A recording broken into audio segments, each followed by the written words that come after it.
Good morning students. आज हम बात करेंगे फार्मास्यूटिक्स का अपना एक टॉपिक है रासायनिक और दूसरा है अनॉर्गेनिक। दोनों ही अपने साइज रिडक्शन के चैप्टर में आते हैं, जिससे अपन मटेरियल होता है उनका साइज रिडक्शन किस तरीके से करते हैं और मशीन की जो वर्किंग है प्रिंसिपल है वो अपन इसके अंदर देखेंगे। एडवांटेजेस डिसएडवांटेजेस उसके अपन देखेंगे। तो ये बॉल मिल का जो अपना प्रिंसिपल है इम्पैक्ट और एट्रिशन के ऊपर काम करता है। इम्पैक्ट किस तरीके से काम करता है, बॉल जो होती है मटेरियल जो होता है मटेरियल के ऊपर बॉल है वो गिरती है, जिसके कारण जो मटेरियल होता है उसका साइज रिडक्शन होता है, साइज छोटा होता है। दूसरा इसका प्रिंसिपल है एट्रिशन। तो उसी के कारण क्या होता है, जो बॉल होती है वो ट्रैवल करके, ये जैसे बॉल है ये ट्रैवल करके इसके ऊपर आएगा, तो उसके कारण क्या होगा, बॉल और मटेरियल के बीच में क्या होगा, फ्रिक्शन होगा। वो अपन आगे देखते हैं किस तरीके से होता है इसमें।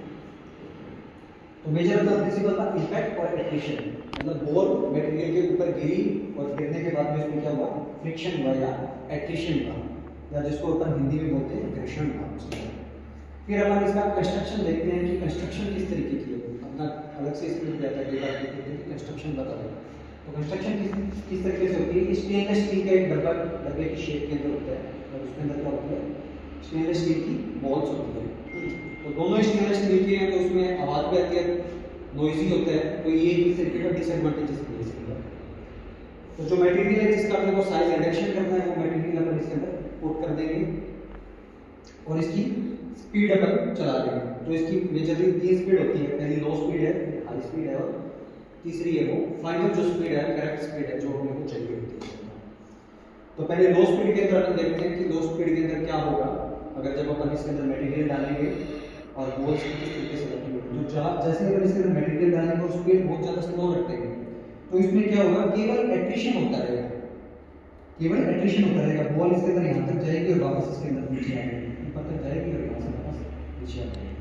फिर आगे हाई स्पीड, मान लो उन्होंने उसकी स्पीड बहुत ज़्यादा तेज कर दी तो जिसके कारण क्या होगा, बॉल चारों तरफ इसके सराउंडिंग के अंदर आ जाएगी, मटेरियल बीच में रहेगा और जो बॉल्स है उसके सराउंडिंग में चारों तरफ आ जाएगी, मटेरियल बीच में पड़ा रहेगा।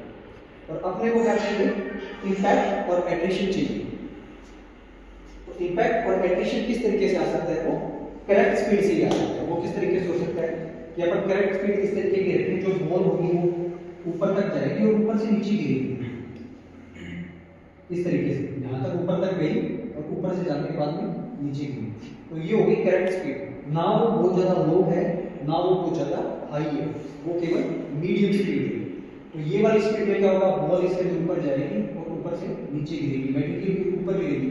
जैसे ही ऊपर गिरेगी तो उसको अपन बोलेंगे इम्पैक्ट हो, जिसके कारण मटेरियल का जो साइज है वो रिडक्शन हो जाएगा। फिर साथ में ये यहाँ तक ट्रैवल करेगी तो उसमें एट्रिशन भी होगा। तो इम्पैक्ट और एट्रिशन इसके अंदर होगा।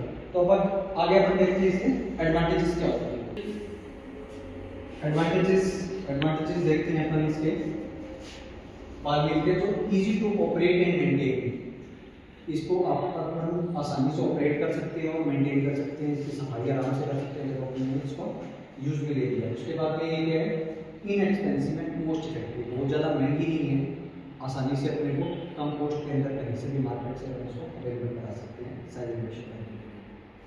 वेरी फाइन पाउडर का प्रोडक्शन कर सकते हैं। वेरी फाइन प्रोडक्शन कैसे कर सकते हैं कि इसके अंदर क्या होगा, जैसे ही बॉल्स उसके अंदर गिरेगी साइज रिडक्शन होगा तो कुछ का मटेरियल होगा बहुत ज़्यादा फाइन मात्रा में हो जाएगा। फाइन का मतलब बहुत महीन के अंदर बारीक जो जिनका साइज हो जाए वो कम हो जाए, तो फाइन पाउडर का भी प्रोडक्शन कर सकते हैं। और चौथा है इसका कंटिन्यूअस प्रोसेस है। कंटिन्यूअस प्रोसेस क्या होगा कि अपन इसको साथ में सीव लगाकर, सीव जिसको बोलते हैं हिंदी के अंदर छलनी लगाकर क्या करेंगे, जो फाइन पाउडर है उसको अलग करते रहेंगे और दूसरी साइड से इसका अपन क्या करेंगे, मटेरियल को इनलेट करते रहेंगे और फाइन पाउडर को साइड में निकालते रहेंगे। तो कंटिन्यूअस प्रोसेस का मतलब ये होगा कि बिना रोके हमने इसको ऑपरेट किया है, छलनी से इसको फाइन पाउडर को बाहर निकाल लिया और बड़ा जो मटेरियल जिसका अपन को साइज रिडक्शन करना है वो हमने दूसरी साइड पे डाल दिया।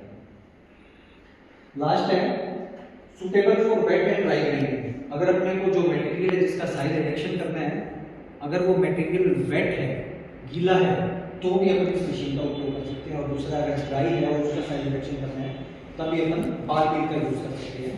तो ये दोनों के अंदर सुटेबल है।